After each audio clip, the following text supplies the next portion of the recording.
Prvú Rubikovú kocku som si kúpil na strednej škole. Pôvodná socialistická, to je jedna z prvých modelov, ktoré boli vôbec vyrobené pánom Rubikom. Je funkčná, hej, dá sa s ňou skladať.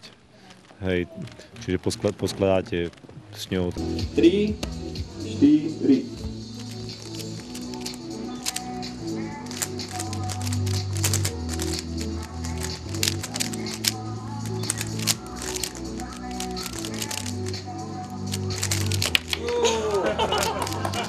Bol príliš rýchly.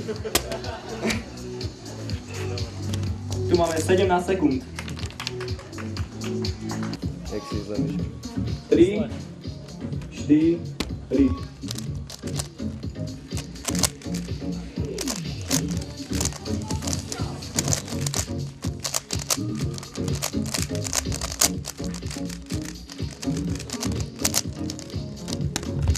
Sekúnd.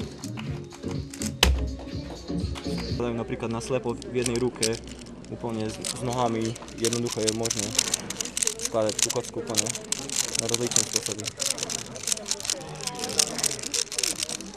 Toto je taký, to už je taký odlišný hlavolom troška.